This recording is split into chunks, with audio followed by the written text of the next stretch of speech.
Hello friends, कैसे हैं आप सब। उम्मीद है आप सब बहुत अच्छे होंगे और आपकी प्रिपरेशन बहुत अच्छी चल रही होगी। तो आज की जो क्लास हम आपके साथ डिस्कस करने जा रहे हैं बेसिकली मार्केटिंग मैनेजमेंट की एक बहुत इंपॉर्टेंट क्लास है जो कि यूजीसी नेट कॉमर्स और यूजीसी नेट मैनेजमेंट स्टूडेंट के लिए हेल्पफुल होगी। साथ ही साथ अगर आप किसी भी स्टेट के असिस्टेंट प्रोफेसर की प्रिपरेशन करते हैं तो वहां भी आपके लिए मार्केटिंग मैनेजमेंट की ये क्लास आपके लिए इंपॉर्टेंट रहेगी। तो इससे पहले हमने जो क्लासेस करी थी उसमें हम लोगों ने आपके साथ मार्केटिंग चैनल्स और मार्केटिंग मिक्स के बारे में डिस्कशन किया था। आज की जो क्लास हम आपके साथ डिस्कस करने वाले हैं उसमें हम बात करेंगे मार्केटिंग मायोपिया की और मार्केटिंग रिसर्च की। दोनों बहुत अहम टॉपिक हैं, दोनों काफी इंपॉर्टेंट टॉपिक हैं एग्जाम के दृष्टिकोण से। तो मार्केटिंग मायोपिया क्या होता है उसके बारे में जानने की कोशिश करेंगे और साथ ही साथ मार्केटिंग रिसर्च क्या है उसके बारे में जो भी एग्जाम ओरिएंटेड सारी इंपॉर्टेंट बातें हैं उन सभी को हम डिस्कस करेंगे आपके साथ। अगर आपने अभी तक मेरे चैनल को सब्सक्राइब ना किया हो तो चैनल को सब्सक्राइब कर लें ताकि हमारे अपकमिंग जो वीडियोस हैं उनके नोटिफिकेशन आपको मिलते रहें। तो चलिए फटाफट से आज की क्लास को हम स्टार्ट कर देते हैं। देखिए, मार्केटिंग मायोपिया बहुत इंपॉर्टेंट है। एग्जाम में यहाँ से क्वेश्चंस बहुत मर्तबा पूछे गए हैं। खासतौर पर ये पूछा गया है कि मार्केटिंग मायोपिया का कंसेप्ट किसके द्वारा दिया गया है। तो इन सारी चीजों को हमें यहाँ पे समझने की कोशिश करनी है। देखिए, मार्केटिंग मायोपिया जो टर्म है वो 1960 के अंदर बेसिकली कॉइंड किया गया। 1960 के अंदर सबसे पहले इस टर्म को की इजाद की गई और ये एक हार्वर्ड बिजनेस स्कूल के एक प्रोफेसर हैं जिनका नाम है थियोडोर लेविट। तो थियोडोर लेविट के द्वारा बेसिकली ये कंसेप्ट जो है 1960 में सबसे पहले इंट्रोड्यूस किया गया है। एक्चुअली क्या ये डिस्क्राइब करता है कि common mistakes of prioritising the short term goals over the long term goals.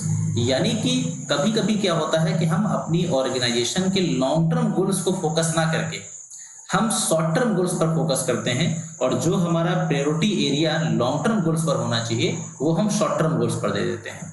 तो यहीं पर हमसे एक मिस्टेक होती है और वो जो कॉमन मिस्टेक्स होती हैं उन्हीं कॉमन मिस्टेक्स को हम लोग मार्केटिंग की भाषा में मार्केटिंग मायोपिया कहते हैं। बात समझ में आगे होगी।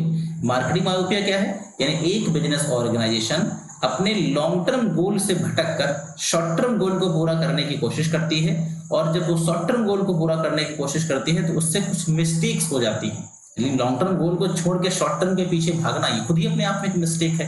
तो ये जो मिस्टेक है इसी को मार्केटिंग की लैंग्वेज में क्या बोलते हैं, मार्केटिंग मायोपिया बोलते हैं। थोड़ा सा आपको समझ आया होगा, आगे बढ़ेंगे और चीज समझ जाएंगे आप। इसको दूसरे वर्ड्स में पढ़ें तो कहा गया है कि इट इज शॉर्ट साइटनेस, यानी आपकी जो दृष्टिकोण है, आपकी जो विजन है फ्यूचर को लेकर वो कैसा है, वो शॉर्ट साइटनेस है। यानी आप बहुत दूर के बारे में नहीं सोच रहे हैं, बहुत आगे के बारे में नहीं सोच रहे हैं, आप सिर्फ शॉर्ट टर्म में कुछ बेहतर करने के बारे में सोच रहे हैं। तो जब आप ऐसा करते हैं तो आप बहुत बड़ी मिस्टेक कर रहे हैं जिसका खमियाजा आपको फ्यूचर में भुगतना पड़ेगा और उसी चीज क्या है, वही मार्केटिंग मायोपिया है। तो ये जो शॉर्ट साइटनेस होती है ये दो तरीके से होती है। Marketing myopia business look inward not outward. Marketing myopia जो जिस भी ऑर्गेनाइजेशन में मार्केटिंग मायोपिया है वो इनवर्ड देख रहे हैं, अपने फर्म का अभी का उन्हें आउटपुट दिख रहा है, फ्यूचर में क्या कुछ मिलने वाला है वो नहीं। यानी वो सिर्फ अंदर की बातों पर फोकस है, बाहर की बातों पर फोकस नहीं है। जो आपकी मार्केटिंग बिजनेसेस हैं बेसिकली वो इमीडिएट चीजों पर ज्यादा काम कर रहे हैं और फ्यूचर में उनकी संस्था कहाँ जाएगी, कैसा क्या करेंगे, इन पर उनका फोकस नहीं है। तो ये बिल्कुल बात ध्यान दीजिए, बहुत बेसिक सी बात है कि जब आप तुरंत का तुरंत यानी शॉर्ट टर्म में कुछ बेहतर करना चाहते हैं तो आप लॉन्ग टर्म के तमाम सारी चीजों को इग्नोर कर देते हैं और यही इग्नोर करना आपकी बिजनेस की सबसे बड़ी मिस्टेक होती है। तो शॉर्ट टर्म में प्रॉफिट कमाने के चक्कर में लॉन्ग टर्म विजन के साथ कंप्रोमाइज करना, लॉन्ग टर्म विजन के साथ थोड़ी सी भी जो आप कंप्रोमाइज कर रहे हैं वो बेसिकली मार्केटिंग मायोपिया उसे कहा जाएगा। ये यहां तक क्लियर हो गया होगा आपको। चलिए आगे बढ़ते हैं। कहा गया how does it impact the business. Marketing myopia जो है बिजनेस को एक्चुअली इंपैक्ट कैसे करता है। तो मार्केटिंग मायोपिया बिजनेस को कई तरीके से इंपैक्ट करता है। जैसे जो आपकी पुअर रिटर्न ऑन इन्वेस्टमेंट होगी मार्केटिंग एफर्ट्स की वो आपको मिलेगी। अगर मार्केटिंग मायोपिया का शिकार हो गया तो आपको अब फ्यूचर में जो रिटर्न ऑन इन्वेस्टमेंट मिलेगी वो आपको कैसी मिलेगी, वो खराब मिलेगी, अच्छी नहीं मिलेगी, पुअर नहीं मिलेगी। तुरंत तो आपने क्या किया, प्रॉफिट कमा लिया, लेकिन जो फ्यूचर के लिए बेहतर स्ट्रेटजीज तैयार कर सकते थे, जो कुछ आप बेहतर कर सकते थे वो शायद उस तरीके की नहीं रहेंगी। तो जो कॉस्ट इफेक्टिव मार्केटिंग मिक्स आपके फेवर का हो सकता था फ्यूचर में, बट वो आपने उसको क्या किया, बहुत ही नैरो कर दिया। उससे क्या होगा कि आपका फोकस जो है वो बड़े विजन से हटके छोटी विजन पे आ गया। तो अल्टीमेट जो आपका रिटर्न ऑन इन्वेस्टमेंट होगा लॉन्ग टर्म के लिए वो आपको हमेशा कम मिलेगा। दूसरा है मिक्स्ड अपॉर्चुनिटी, क्योंकि आपने क्या किया, आप सिर्फ और सिर्फ अभी को देखकर फ्यूचर में जो बड़ी अपॉर्चुनिटी आपको मिल सकती थी उसको आपने क्या किया, इग्नोर कर दिया। तो अपनी जो अपॉर्चुनिटी मिस करी हुई है वो हो सकता है कोई दूसरे बंदे ने उस अपॉर्चुनिटी को ऐसा अवसर लिया और उसने क्या किया, उसको ग्रो कर दिया।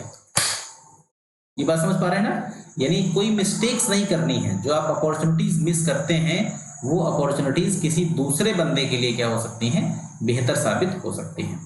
ये आपकी मिस्टेक्स जो है वो दूसरे के लिए हेल्पफुल हो सकती है। 1 मिनट जरा, सिस्टम को शायद मुझे लग रहा है डिस्चार्ज होने की कंडीशन में आ गया है। अभी मेरे ख्याल से स्टार्ट हो गया होगा। चलिए, हो गया। आप ध्यान दीजिएगा आगे। इतनी बात कंफर्म हो गई।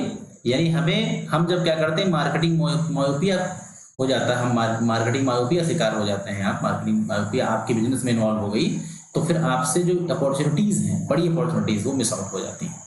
दूसरा है आपका वल्नरेबिलिटी ऑफ इंडस्ट्रियल चेंजेस, यानी कि जो इंडस्ट्री के अंदर चेंजेस होने वाले हैं, कि हर इंडस्ट्री में एक समय के बाद कुछ चेंजेस आते हैं। तो अगर आपने उन चेंजेस को नहीं समझा और चेंजेस को आपने इग्नोर कर दिया तो उससे भी आपको फ्यूचर में बहुत सारी लॉसेस हो सकती हैं। उन चीजों का भी आपको नुकसान झेलना पड़ेगा। नेक्स्ट है पुअर ग्रोथ पोटेंशियल, यानी आपका जो ग्रोथ पोटेंशियल है वो कैसा होगा, वो पुअर हो जाएगा। जब आप लॉन्ग टर्म पर ध्यान नहीं देते हैं, शॉर्ट टर्म प्रॉफिट कमाते हैं, तो शॉर्ट टर्म में प्रॉफिट तो मिलता है आपको, लेकिन ग्रोथ जो होगा फ्यूचर का वो कैसा हो जाएगा, आपका कम हो जाएगा। तो ये मार्केटिंग मायोपिया इस तरीके से आपको अफेक्ट करती है। मार्केटिंग मायोपिया होने के कॉजेस क्या हो सकते हैं? तो पहला कॉजेस हो सकता है पुअर डिफरेंशिएटेड गोल, यानी आपका जो टारगेट है ना, आप अपने टारगेट को सही से डिफरेंशिएट नहीं कर पा रहे हो, आप ये क्लियर नहीं कर पा रहे हो कि आपको लॉन्ग टर्म में क्या करना है या शॉर्ट टर्म में क्या करना है, मिड टर्म में क्या करना है, यानी बहुत क्लियरिटी नहीं है। और कभी कभी क्लियरिटी नहीं होती है तो उसका खमियाजा आपको भुगतना पड़ता है। तो आपको बहुत क्लियर कट रहना है कि हमें फ्यूचर में क्या करना है, आज करंट सिनेरियो में क्या करना है, इन सब चीजों को लेकर बहुत क्लियर कट होना चाहिए। दूसरा आपका क्या है, हैब्रिस। हैब्रिस का बेसिकली मतलब क्या होता है? हैब्रिस का मतलब होता है कि जो जिन प्रोडक्ट और सर्विसेज में आपको सुपेरियोरिटी देनी चाहिए थी, शायद आप उनको नहीं दे पाए। जैसे हमें कुछ चीजों पर ज्यादा काम करने की आवश्यकता है। जैसे कहावत कही जाती है इंग्लिश में, आप सब इसको सुने होंगे शायद, कि if you want to increase your earning you must increase your learning. अगर आपको अपनी अर्निंग बढ़ानी है तो आपको अपनी लर्निंग बढ़ानी पड़ेगी। यहाँ कहा गया है कि जो प्रोडक्ट और सर्विसेज हैं जिन पर आपको ज्यादा ध्यान देना चाहिए, जो आपको बहुत सिक्योरिटी के साथ जिन पर आप फोकस करते हैं, उस चीज को क्या कर देते हैं, इग्नोर कर देते हैं। तो उसका खमियाजा आपको भुगतना पड़ता है। उसके बाद है इमीडिएसी बाइसेस। इमीडिएसी बाइसेस का मतलब है कि आप जो है आप अपने ही गोल्स को लेकर बाइसेस क्रिएट कर रहे हैं। आप लॉन्ग टर्म गोल्स पर उतना अटेंशन दे नहीं रहे हैं और जो शॉर्ट टर्म चीजें हैं उन पर आप ज्यादा अटेंशन दे रहे हैं। नेक्स्ट हो गया स्टेक होल्डर प्रेशर। आपके बिजनेस में जिन जिन लोगों का स्टेक है, स्टेक का मतलब है जैसे कि मार्केट जो आपके क्रिएटर्स हो गए जिनसे आप सामान खरीदते हैं, उनका आपके ऑर्गेनाइजेशन में इंटरेस्ट है। ठीक है, जो आपको सामान उधार देते हैं उनका इंटरेस्ट है, जो आपको लोन देते हैं उनका इंटरेस्ट है, गवर्नमेंट का इंटरेस्ट है, कॉम्पिटिटर हो गई। यानी स्टेक होल्डर का मतलब है कि हर वो पर्सन जिसका आपके ऑर्गेनाइजेशन में डायरेक्टली या इनडायरेक्टली कोई मतलब हो, कोई इंटरेस्ट हो, वो होते हैं स्टेक होल्डर। तो स्टेक होल्डर आपसे एक्सपेक्ट करते हैं कि आप उनको ज्यादा रिटर्न ऑन इन्वेस्टमेंट दोगे। और जब आप लॉन्ग टर्म की स्ट्रेटजी तैयार करते हो तो आपको हो सकता है कि शुरुआत में आप इमीडिएट रिटर्न ऑन इन्वेस्टमेंट ना दे पाए। उस केस में क्या होता है कि प्रेशर की वजह से, स्टेक होल्डर के प्रेशर की वजह से एक जो कह सकते कंपनी है वो अपने शॉर्ट टर्म गेन कमाने के चक्कर में लॉन्ग टर्म स्ट्रेटजी को क्या करती है, इग्नोर कर देती है। एक ये भी बड़ा इसका रीजन हो सकता है। दूसरा है फियर ऑफ चेंजेस। चेंजेस से डर लगना। अगर आप चेंजेस को नहीं अडॉप्ट कर पा रहे हो तब भी आपको मार्केटिंग मायोपिया हो सकता है। मार्केटिंग मायोपिया आपके ऑर्गेनाइजेशन में हो सकती है, क्योंकि अगर चेंजेस को नहीं आप अडॉप्ट करोगे और चेंजेस के अकॉर्डिंग अपने बिजनेस को ढालोगे नहीं तो एक समय के बाद आपको डेफिनेटली दिक्कतें आएंगी। यहाँ तक क्लियर हुआ? चलिए आगे जानते हैं। कहा गया how your business can avoid marketing myopia. आप मार्केटिंग मायोपिया कैसे अवॉइड कर सकते हो? देखिए, ये मैं इसलिए आपको पढ़ा रहा हूँ क्योंकि एग्जाम में क्वेश्चंस अब डायरेक्टली, पहले तो आता था कि मार्केटिंग मायोपिया किसने दिया, आपने बता दिया भैया कि थियोडोर लेविट के द्वारा दिया गया। अब कंसेप्चुअल सवाल आने लगे हैं तो उसमें कंसेप्ट की बहुत बारीक समझ होनी चाहिए, तभी क्वेश्चन बनेगा, अन्यथा नहीं बनेगा। तो आप जाने रहिए कि कैसे अवॉइड कर सकते हैं, क्या रीजन हो सकते हैं, वो सब पता होना चाहिए। तो अवॉइड करने का तरीका क्या है? Conduct consumer customer and market research. आपको हमेशा कस्टमर और मार्केट रिसर्च कंडक्ट करते रहना है। जब मार्केट रिसर्च कंडक्ट करते रहोगे तो आपको क्या होगा, आने वाले समय में कस्टमर क्या क्या चीजें चाहते हैं, क्या क्या प्रोडक्ट में चेंजेस चाहते हैं, क्या उनका इंटरेस्ट एरिया है, इन सब के बारे में आपको पता होता रहेगा, कस्टमर के बिहेवियर के बारे में पता होता रहेगा, उसकी इनकम के बारे में पता होता रहेगा, उसके टेस्ट प्रेफरेंसेस के बारे में पता होता रहेगा, तब आप लॉन्ग टर्म गोल के लिए काम कर सकते हो। लेकिन अगर आपसे ये मिस्टेक हो जाए, आप उस पर ध्यान नहीं देंगे, तो एक समय के बाद आप मार्केट से बाहर हो जाएंगे। क्रिएट बायर पर्सन्स, पर्सोनाज लिखा है बेसिकली, पर्सोनाज। तो बायर पर्सोनाज का हमारा मतलब क्या है, यानी कि आपको बेसिकली क्या है करना है, जनरल जो पब्लिक है, जो हमारे देश के अंदर जनरल पब्लिक है, उसे क्या करना है, उसके थोड़ा सा मोटिवेट करना है, उसके लिए डिफरेंट डिफरेंट सेगमेंट बनाने हैं, ताकि लोग आपके मतलब जो कस्टमर्स हैं, आपके डिफरेंट कस्टमर सेगमेंट में आपके कस्टमर्स भी वहाँ पे क्रिएट हो जाए। जैसे मान लीजिए एक बेबी जॉनसन कंपनी है जो बेसिकली बच्चों के लिए प्रोडक्ट्स बनाती है, तो उसकी जो इमेज है वो बच्चों के प्रोडक्ट को लेकर बहुत अच्छी इमेज है। अब मान लो बेबी जॉनसन का कोई भी प्रोडक्ट खरीदें बच्चों के लिए, तो आप आंखें बंद करके खरीदते हैं कि भाई बेबी जॉनसन का होगा तो अच्छा ही होगा।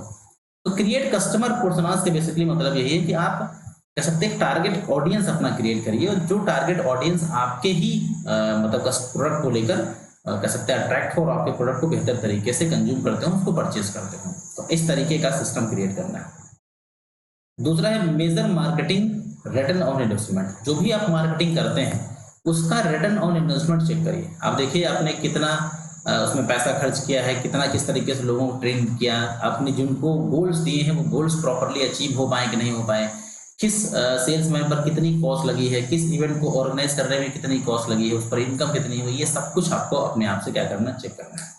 नेक्स्ट है set goals in the reverse. आपको हमेशा जो गोल्स बनाने हैं वो शॉर्ट टर्म गोल्स बनाने हैं। जैसे 5 साल का गोल बनाइए, फिर अगले 5 साल का बनाइए, फिर अगले 5 साल का बनाइए। एक बार में आप 20 साल का गोल ना डिसाइड करिए। जो भी गोल डिसाइड करिए, बड़ा तो गोल होना चाहिए, लेकिन उसको भी हम छोटे छोटे पार्ट में पहले अचीव करने की कोशिश करते हैं। चलिए अगला जो पॉइंट है, take a step back. Take a step back का मतलब क्या है कि आपको बहुत ही सिस्टमेटिक तरीके से, बहुत अच्छे तरीके से क्या करना है, कुछ चीजों को ध्यान में रखना है। अपने ऑर्गेनाइजेशन के अंदर होने वाले जितने भी चेंजेस हैं उन सारे चेंजेस को ध्यान में रखना है। जो स्ट्रेटजीज आप बनाते हैं उन स्ट्रेटजीज को आपको क्या करना है, चेक करना है। यानी आप इसे नहीं, कहावत कही जाती है कि अगर शेर जो है या चीता जो है एक स्टेप बैक ले, इसका ये मतलब नहीं कि वो डर गया, इसका मतलब है कि अब वो जो छलांग लगाएगा वो ज्यादा पावरफुल लगाएगा। यहाँ यह बिजनेस में भी यही कहा गया है कि आपको एक स्टेप बैक लेना है, मींस कि अपने ऑर्गेनाइजेशन को आप अच्छे से एनालाइज कीजिए, इंटरनल फैक्टर को, एक्सटर्नल फैक्टर को, सबको एनालाइज करिए, देन आप आगे बढ़िए। तो अगर ऐसा कुछ करेंगे तभी आप ज्यादा बेहतर कुछ कर पाएंगे। क्लियर है ये? तो ये बेसिकली मार्केटिंग मायोपिया का जो कंसेप्ट था वो क्लियर हुआ। बेसिक चीजें हमने मार्केटिंग मायोपिया की समझी, साथ ही साथ कुछ और इससे जुड़े हुए जो मेन पॉइंट्स थे उन पर आपके साथ डिस्कशन किया गया। तो ओवरऑल अगर आप देखें तो मार्केटिंग मायोपिया का कंसेप्ट आपको क्लियर हो गया होगा। क्लियर है ये? चलिए अब हम देखेंगे इसी के अंदर मार्केटिंग रिसर्च क्या होता है। 2 टॉपिक्स हमने इसमें कवर करने का प्रॉमिस किया था, मार्केटिंग मायोपिया और मार्केटिंग रिसर्च। तो रिसर्च तो आप जानते हैं, मार्केटिंग रिसर्च क्या होती है। मार्केटिंग रिसर्च बेसिकली एक ऐसा प्रोसीजर है, एक ऐसा तरीका है जिसके माध्यम से हम डिफरेंट कह सकते हैं कि जो एस्पेक्ट्स हैं कस्टमर्स के, उन एस्पेक्ट पर हम मार्केट से क्या करते हैं, डेटा कलेक्ट करते हैं, उस डेटा को एनालाइज करते हैं और ये जानने की हम कोशिश करते हैं कि जो मार्केट में रिक्वायरमेंट्स है प्रोडक्ट और सर्विसेज की, जो नई रिक्वायरमेंट्स है वो क्या है, और उनके अकॉर्डिंग हम आगे प्रोडक्ट में अपने चेंजेस करते हैं। ये कुछ और नया ऐड ऑन करने की आवश्यकता होती है तो उसको हम ऐड करने की कोशिश करते हैं।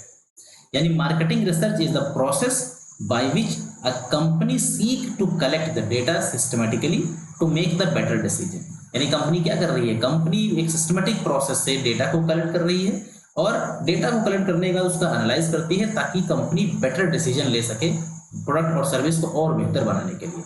यानी it's true value lies in the way in which all the data obtain is used to achieve the better knowledge of market consumer. यानी जो मार्केट के अंदर कस्टमर्स हैं उनके बेहतर नॉलेज को, उनके पूरे सिस्टम को बहुत बेहतर तरीके से समझने के लिए मार्केटिंग रिसर्च करनी जरूरी है। क्योंकि अगर आप रिसर्च नहीं करेंगे, अपने आप को अपडेट नहीं रखेंगे, तो कोई दूसरा आ जाएगा कॉम्पिटिटर और वो ये काम करेगा, आप देखते रह जाएंगे और धीरे धीरे करके आपका मार्केट सिस्टम जो होगा वो गड़बड़ हो जाएगा। बात समझ में आ गई?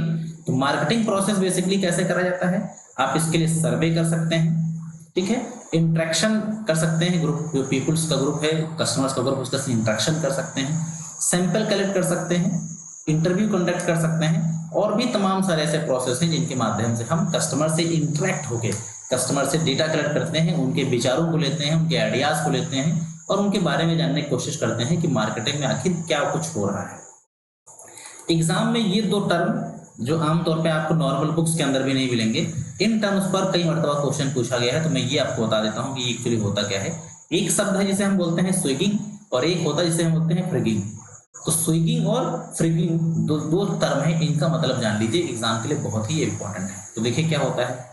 तो स्विगिंग अकर्स व्हेन इंडिविजुअल और companies pretended to be market research, conducting a research when in reality they are trying to build the database, generate the sales leads or directly sell the product और services। देखिए ध्यान दीजिएगा इस पे। Marketing research का मतलब क्या है कि हम मार्केट के अंदर जाएंगे, लोगों का डेटा कलेक्ट करेंगे, उनसे इंफॉर्मेशन लेंगे, डेटा को एनालाइज करेंगे और फिर बेहतर डिसीजन मेकिंग में उन चीजों का इस्तेमाल करेंगे ताकि हम कस्टमर के लिए प्रोडक्ट और सर्विस और बेहतर प्रोड्यूस कर पाए। ये मतलब किसका है, मार्केटिंग रिसर्च का।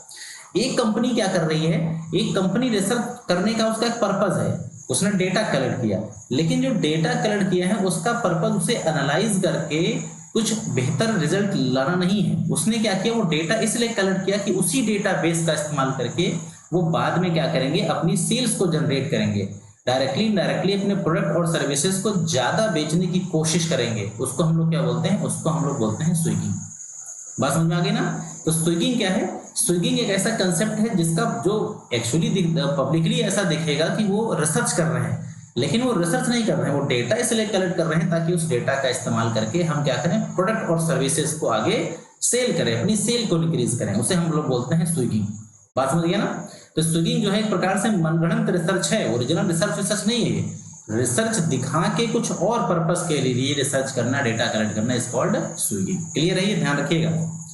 उसके बाद जो आपका फ्रिगिंग होता है वो क्या होता है, तो फ्रिगिंग जो है बेसिकली यानी fund raising under the guise of marketing research is referred as the frugging. यानी आप क्या कर रहे हैं कि मार्केट रिसर्च की आड़ में फंड रेजिंग करने का काम कर रहे हैं। देखा जाए कायदे से ये भी एक्टिविटी गलत है, तो इसको हम लोग बोलते हैं फ्रिगिंग। ध्यान रखिएगा। स्विगिंग है, स्विगिंग भी मार्केटिंग रिसर्च कर रहे हैं, पब्लिकली दिख रहा है कि रिसर्च कर रहे हैं, लेकिन कर क्या रहे हैं, डेटा कलेक्ट करके अपनी सेल को इंक्रीज करने का काम कर रहे हैं। फ्रिगिंग जो बेसिकली क्या है, वो फंड रेजिंग कर रहे हैं, किसके आड़ में, मार्केटिंग रिसर्च के आड़ में फंड रेजिंग करने का काम कर रहे हैं। तो ये दोनों टर्म जो है मार्केटिंग रिसर्च में इस्तेमाल किए जाते हैं और दोनों एग्जाम के पॉइंट ऑफ व्यू के लिए इंपॉर्टेंट है। थोड़ा थोड़ा इनके बारे में और जान लीजिए। देखिए कि कहा गया है कि जो आपका स्विगिंग है वो फेक रिसर्च है। भैया फेक रिसर्च तो ही है। आपका काम क्या है, रिसर्च में डेटा कलेक्ट करो, एनालाइज करो, डिसीजन मेकिंग में इस्तेमाल करो, ये होता है पर्पस। रियलिटी उसमें क्या है, रियलिटी ये है कि आप अपने प्रोडक्ट और सर्विसेज को डेटाबेस बना के सेल करने की कोशिश कर रहे हो। पहले क्या किया आपने, मान लो 1 लाख लोगों का डेटा कलेक्ट कर लिया या 1000 लोगों का डेटा कलेक्ट किया, फिर उनको आप मैसेज करते हो, कॉल करते हो, उनसे प्रोडक्ट के बारे में बताते हो, सामान बेचने की बात करते हो, तो गलत तरीका है ना यार, कायदे से तो ये देखा जाए फेक रिसर्च हो गया। तो originally in the acronym selling under the guys, इसका मतलब क्या होता है, इसका मतलब क्या होता है कि आप मतलब रिसर्च की आड़ में सेल करने का काम करते हैं। और फ्रिगिंग बेसिकली क्या है, fund raising under the guise of research, यानी रिसर्च की आड़ में फंड रेजिंग करना इज कॉल्ड फ्रिगिंग। तो दोनों कंसेप्ट आपको शायद समझ में आ गए होंगे। क्लियर है ये। चलिए आगे बढ़ते हैं। आगे कहा गया है ब्रांचेस, एरियाज और स्कोप ऑफ मार्केटिंग। तो भैया मार्केटिंग रिसर्च का बहुत तगड़ा स्कोप है, इसमें कोई दो राय है ही नहीं। मार्केटिंग रिसर्च का सबसे पहला इस्तेमाल कहाँ पे है, प्रोडक्ट, अगर आप प्रोडक्ट की रिसर्च करना है वहां मार्केटिंग रिसर्च इस्तेमाल होती है, कस्टमर रिसर्च में इस्तेमाल होती है, पैकेजिंग रिसर्च में इस्तेमाल होती है, प्राइसिंग रिसर्च में इस्तेमाल होती है, एडवर्टीजमेंट रिसर्च में, सेल्स रिसर्च में, डिस्ट्रीब्यूशन रिसर्च में, पॉलिसी रिसर्च में, इंटरनेशनल मार्केटिंग रिसर्च में, मोटिवेशन रिसर्च में, मार्केट रिसर्च में एंड मीडिया रिसर्च में। यानी मार्केटिंग जो आपका रिसर्च है वो बहुत ब्रॉड कंसेप्ट है। मार्केटिंग के जितने भी कह सकते हैं एलिमेंट्स हैं, जहां जिन जिन तरीके से मार्केटिंग की जाती है, जहां जहां मार्केटिंग जो जो चीजें मार्केटिंग यूज होती है, हर जगह मार्केटिंग रिसर्च का इस्तेमाल है। तो मार्केटिंग रिसर्च अपने आप में क्या है कि एक्स्ट्रा ऑर्डिनरी चीज है। चाहे गुड्स मतलब गुड्स प्रोड्यूस करने की बात हो, चाहे उसे प्रमोट करने की बात हो, चाहे उसका प्राइस रखने की बात हो, यानी हर चीज में मार्केटिंग रिसर्च आपकी जो है बेसिकली वो क्या है, इन्वॉल्व है। बात समझ में आ गई। अब कुछ एग्जांपल के थ्रू इसको और क्लियर करने की कोशिश करते हैं। देखिए प्रोडक्ट रिसर्च बेसिकली क्या है, product research means goods and services which are sold to the consumers. It includes consumer products and industrial products. Market research basically क्या है, एक ऐसे रिसर्च है जो कंज्यूमर प्रोडक्ट और इंडस्ट्रियल प्रोडक्ट के ऊपर बाकायदा रिसर्च करती है और ये पता लगाने की कोशिश करती है कि आने वाले वक्त में ये जो करंट में हमारे प्रोडक्ट, उनका colour, size, shape, quality, packaging, ये सब कुछ क्या चल रहा है और उसमें किन किन चीजों की मॉडिफिकेशन की आवश्यकता है, क्या प्रोडक्ट इनोवेशन करना है, क्या उसकी लाइफ साइकिल होगी, इन सब चीजों के बारे में समझना और चेंजेस करते रहना, क्योंकि चेंजेस नहीं कर पाओगे तो आप मार्केट से बाहर हो जाओगे। जैसे टोयोटा की एक गाड़ी बहुत पहले आती थी, क्वालिस, शायद अगर आपने देखा हो तो क्वालिस गाड़ी आती थी। फिर क्या हो गया, मार्केट रिसर्च लगातार होती रही, फिर पता चला कि यार क्वालिस का क्रेज कम हो रहा है, तो कंपनी ने क्या किया, क्वालिस की जगह गाड़ी दूसरी लॉन्च कर दी, इनोवा। फिर पता चला कुछ दिन बाद इनोवा का क्रेज कम हो रहा, तो उसने क्या लॉन्च कर दिया, फॉर्च्यूनर। फिर उसने क्या कर दिया, स्कॉर्पियो। यानी अलग अलग गाड़ियां उसने क्या किया, हालांकि फॉर्च्यूनर जो है टोयोटा की है, बट स्कॉर्पियो जो है महिंद्रा की है। तो यानी गाड़ियां जो है अपडेट होती गई। कंपनी क्या कर रही है, प्रोडक्ट रिसर्च कर रही है और प्रोडक्ट में लगातार डेवलपमेंट करने की कोशिश कर रही है। ऐसे ही कंज्यूमर रिसर्च होता है। तो कंज्यूमर रिसर्च के बारे में ये पता करना कि एक जो कंज्यूमर है वो किन चीजों को, किन गुड्स एंड सर्विसेज को कंज्यूम करता है और वो किस तरीके की मार्केट में वो बेसिकली अब जाना पसंद कर रहा है। यानी बेसिकली कंज्यूमर क्या, कंज्यूमर मार्केट का किंग है।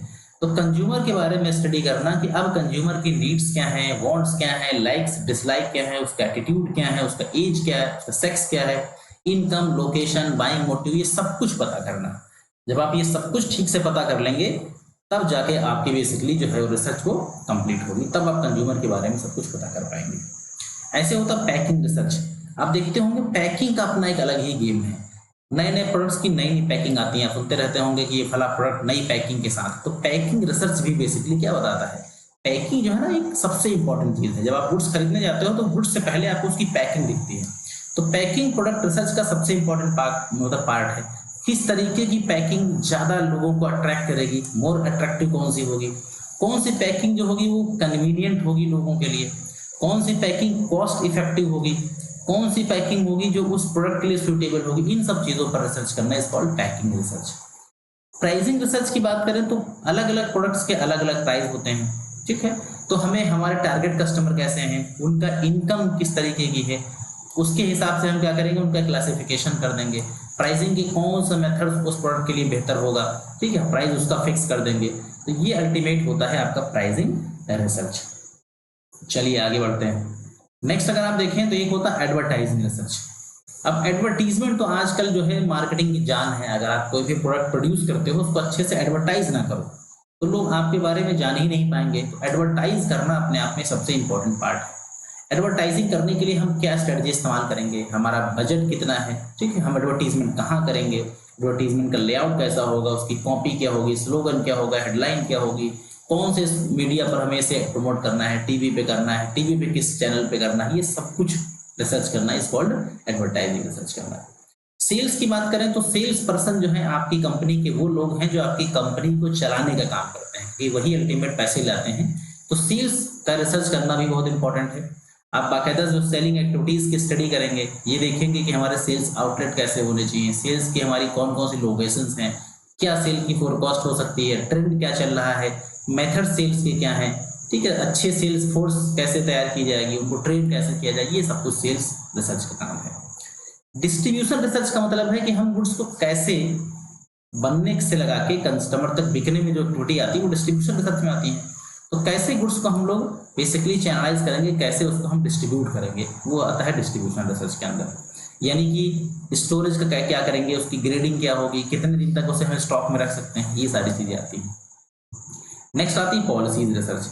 तो कंपनी क्या करती है, जो कंपनी की जो पॉलिसीज होती हैं उन पॉलिसीज की भी बाकायदा स्टडी की जाती है कि बहुत सारी ऐसी पॉलिसीज होती हैं जिनमें मॉडिफिकेशन की आवश्यकता है। तो समय समय के साथ हम क्या करते हैं, उन पॉलिसीज को मॉडिफाई करते हैं ताकि और बेहतर तरीके से प्रोडक्ट और सर्विसेज को सेल किया जा सके। नेक्स्ट आता है international marketing research. International marketing research की बात करें तो इंटरनेशनल मार्केटिंग रिसर्च क्या है, बेसिकली एक इंटरनेशनल, जब फॉरेन ट्रेड में जाते हो तो उससे रिलेटेड है। यानी दूसरे देश में के लोगों का टेस्ट क्या है, वहाँ पे प्रेफरेंस क्या है, वहाँ की पॉलिटिकल सिचुएशंस क्या है, वो लोग किन चीज़ों को लाइक करते हैं, क्या डिसलाइक करते हैं, ये सब कुछ पता करना international marketing research. Motivation research का मतलब है कि हमारे जो कस्टमर्स हैं उनका बाइंग मोटिव क्या है, जिस तरीके का उनका बाइंग मोटिव होगा उसके लिए हम क्या कर सकते हैं, उन्हें मोटिवेट कर सकते हैं, उनके लिए उसे मॉडिफाई कर सकते हैं। अब आता है मार्केट रिसर्च। तो मार्केट रिसर्च का मतलब क्या है कि हमारी मार्केट के अंदर कंपटीशन क्या है, हमारा प्रोडक्ट मार्केट में किस तरीके से सेल होता है, मार्केट में कंपटीशन कितना है, मार्केट का ट्रेंड क्या चल रहा है, कौन सी चीजें लोगों को पसंद आ रही हैं, किन चीजों को लोग आजकल इग्नोर कर रहे हैं, ये सब कुछ मार्केटिंग रिसर्च का पार्ट है। और देन आता मीडिया रिसर्च, यानी आप जो एडवर्टाइजिंग करेंगे वो किस मीडिया पर करेंगे, किस चैनल पे करेंगे, वो टीवी, वो कौन सा चैनल होगा, क्या क्या उसकी सुविधाएं हो सकती हैं। तो ये सारी चीजें बेसिकली मीडिया रिसर्च के अंदर आती हैं। यहां तक तो सब कुछ क्लियर होगा मेरे ख्याल से, कोई दिक्कत अब आपको आनी नहीं चाहिए। अब आते हैं आज के कुछ क्वेश्चंस पर। क्वेश्चंस पढ़ेंगे तो आपको आसानी से इसके जवाब मिल जाएंगे। तो सबसे पहले कहा गया है कि who coined the term marketing myopia, तो किसने ये पॉइंट किया था, तो थियोडोर लेविट के द्वारा ये कंसेप्ट फाइंड आउट मतलब प्रोपाउंड किया गया था। तो ऑप्शन नंबर ए, पहले क्वेश्चन का ऑप्शन नंबर ए जो है करेक्ट हो जाएगा। बिल्कुल बेसिक सा क्वेश्चन है, डायरेक्ट क्वेश्चन है, क्वेश्चन देख के सीधे आपको टिक करना था इसमें। दूसरा क्वेश्चन है what is the best explanation of marketing myopia, marketing myopia का बेस्ट एक्सप्लेनेशन क्या है, ध्यान दीजिएगा, मार्केटिंग मायोपिया का बेस्ट एक्सप्लेनेशन क्या है उसके बारे में बात करी गई। तो मार्केटिंग फॉर एन ऑप्टिमिस्टिक, तो ये तो होगा नहीं आपका। नेक्स्ट है marketing strategy for short term, marketing that is short sighted, marketing that focus merely on the selling product. ये दो ऑप्शन तो आपके कट गए, यानी वो जो आपका ऑप्टोमेट्रिस्ट है वो भी नहीं होगा, और ये सेलिंग अ प्रोडक्ट ये भी ऑप्शन नहीं होगा। लेकिन दो ऑप्शंस हैं जो नियरेस्ट लग रहे हैं।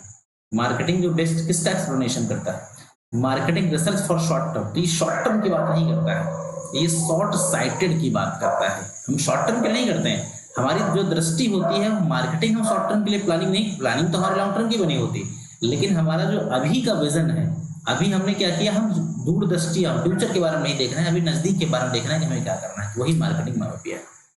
क्लियर है ना ये? Next question, if you suffer from the marketing myopia, so what would you view the role of marketing as for a company that sell the buggy विप्स।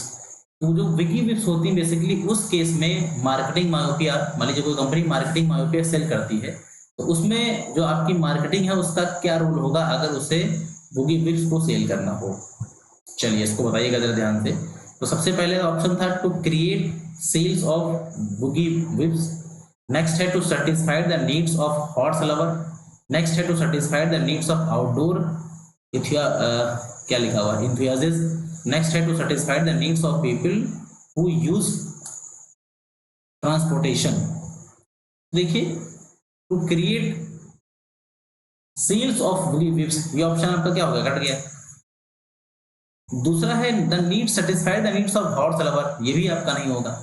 आपको आउटडोर काम करना है। जब मार्केटिंग मायोपिया होता है तो आपकी जो सोच होती है वो इंडोर होती है, बहुत ही लिमिटेड सोच होती है, तो उसको क्या करना है, आउटडोर एंथुसियाज्म जो है आपका उसके साथ कनेक्ट करना है, यानी बड़ी सोच करनी है, बाहर निकल के आपको देखना है। नेक्स्ट देखिए मार्केटिंग मिक्स किसने बताया था, तो मार्केटिंग मिक्स का जो कंसेप्ट है बेसिकली वो नील बॉर्डन के द्वारा 1960 के अंदर दिया गया था। 1960 में नील बॉर्डन के द्वारा कंसेप्ट दिया गया था। उसके बाद है are the key element of promotional mix, तो प्रमोशन मिक्स के कौन कौन से की एलिमेंट होते हैं, तो एडवर्टीजमेंट एंड सेल प्रमोशन, पहला ऑप्शन भी करेक्ट है। पब्लिसिटी एंड पब्लिक रिलेशन, ये भी करेक्ट है। Direct marketing and personal selling, यानी कि इसमें डी ऑप्शन जो होगा आपका करेक्ट हो जाएगा। फिर आपसे नेक्स्ट क्वेश्चन पूछा गया है जिसमें कहा गया है कि is not the part of marketing mix, इसमें से मार्केटिंग मिक्स का कौन सा पार्ट नहीं है, तो प्रोडक्ट इसका पार्ट है, प्राइस है, प्लेस है, लेकिन इसका पर्पस जो है ये कोई पार्ट नहीं है, तो इसका बी ऑप्शन करेक्ट हो जाएगा।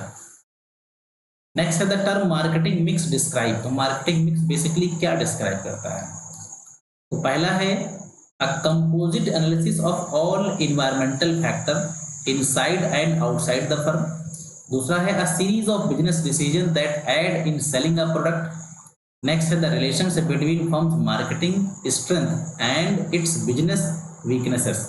तो स्ट्रेंथ वीकनेसेस की तो ये बात नहीं करता है क्योंकि ये कोई शॉर्ट एनालिसिस तो है नहीं, ठीक है, केवल सेलिंग ऑफ प्रोडक्ट की बात बेसिकली नहीं करता है। उसके बाद देखेंगे आप लोग to blending a strategic element to satisfy the specific target market, specific target market पे भी फोकस करता है। तो दो ऑप्शन अभी आपको लग रहे होंगे जो सही होंगे। तो पहला ऑप्शन जो है आपका वो क्या था, a composite analysis of all environmental factor inside and outside the firm, और जो डी ऑप्शन है आपका a blending of strategies element to satisfy the specific target audience. यहाँ पे जो करेक्ट ऑप्शन आपका होना चाहिए तो क्या ऑप्शन होना चाहिए? तो इसका जो करेक्ट ऑप्शन होगा वो हम लोग फटाफट से देख के बताते हैं आपको। सातवें का डी ऑप्शन जो है आपका करेक्ट हो जाएगा। सातवें का डी ऑप्शन करेक्ट होगा। दैट मीन्स कि जो दो ऑप्शंस हम लोगों ने एलिमिनेट किए हुए थे उसके बाद हमारे पास दो ही ऑप्शन बच रहे थे, एक तो ए बच रहा था, एक आपका बच रहा था कौन सा? डी। ये आपका इसलिए कट गया क्योंकि ये इनसाइड आउटसाइड यानी इन्वायरमेंटल फैक्टर की बात कर रहा था, जो कि मार्केटिंग मिक्स का पार्ट नहीं है। यानी अब blending of strategy element to satisfy the specific target market, एक स्पेसिफिक टारगेट मार्केट को सेटिस्फाइड करने के लिए काम करते हैं। नेक्स्ट देखेंगे, which of the following mix activity is the most closely associated with newsletter catalog invitation. इसमें से कौन सी चीज आती है? तो प्रमोशन जो है आपका, बेसिकली प्रमोशन के अंदर न्यूज़लेटर्स, कैटलॉग्स और इन्विटेशन कार्ड्स वगैरह आते हैं। इसका ऑप्शन बी करेक्ट हो जाएगा। क्वेश्चन 9 में कहा गया है कि which one of the following sets represent the 4 C's of marketing. तो 4 C's ऑफ मार्केटिंग के अंदर क्या क्या चीजें आती हैं? तो 4 C's आपको बताया गया था। तो इसमें जो आपका ऑप्शन करेक्ट होगा वो कौन सा ऑप्शन करेक्ट होगा? पहले देखते हैं कौन से करेक्ट नहीं होंगे। तो कस्टमर, कॉस्ट, कन्वीनियंस, कंफर्ट, ये गलत हो गया। कन्वीनियंस, कम्युनिकेशन, कवरेज, ये गलत हो गया। कस्ट, कवरेज, कम्युनिकेशन, कंसल्टेंसी, ये भी गलत हो गया। तो इसका ए ऑप्शन करेक्ट होगा, यानी कि customer solution, cost, convenience, communication, A option इसका करेक्ट हो जाएगा। अगर इसी में 4C को 4P के साथ कनेक्ट करें, अगर 4C को 4P के साथ कनेक्ट करें तो कस्टमर सोल्यूशन का मतलब होता है प्रोडक्ट, ठीक है। कॉस्ट का मतलब होता है प्राइस, कन्वीनियंस का मतलब होता है प्लेस, कम्युनिकेशन का मतलब होता है प्रमोशन। तो अगर कभी 4C's या 4P's मैच कराना हो तो इस तरीके से आप मैच कर सकते हैं। नेक्स्ट आते आगे बढ़ते हैं। नेक्स्ट क्वेश्चन में कहा गया advertising, publicity, personal selling, sales promotion are also turn as the 4 element of. ये 4 एलिमेंट किसके अंदर आते हैं? तो ये प्रमोशन मिक्स का पार्ट है। पब्लिसिटी, पर्सनल सेलिंग, ये सब प्रमोशन मिक्स का पार्ट है। और आज की क्लास का आखिरी सवाल, place in marketing is known as. तो प्लेस इन मार्केटिंग को हम और किस नाम से जानते हैं? जिसे हम जानते हैं किसके नाम से? फिजिकल डिस्ट्रीब्यूशन भी कहते हैं, चैनल्स ऑफ डिस्ट्रीब्यूशन भी कहते हैं, और इंटरमीडिएट जिसे होलसेलर रिटेलर भी कहते हैं। तो डी ऑप्शन इसका करेक्ट हो जाएगा। तो ये आज की क्लास थी, इसके अंदर हमने आपके साथ फिर से आज डिस्कस किया कि मार्केटिंग रिसर्च क्या होती है, और मार्केटिंग रिसर्च के साथ साथ हमने मार्केटिंग मायोपिया का कंसेप्ट भी इसके अंदर डिस्कस किया। तो होपफुली क्लास आपके लिए हेल्पफुल रही होगी। क्लास अच्छी लगी हो तो आप वीडियो को लाइक कीजिए, अपने फ्रेंड के साथ शेयर कीजिए। बाकी कोई क्वेरी होती है तो उसे कमेंट सेक्शन के अंदर लिखिए, हम कोशिश करेंगे उसका जवाब आपको जल्द से जल्द दिया जाएगा। तो चलिए मिलते हैं नई क्लास के साथ। So thanks for watching this video, have a nice day.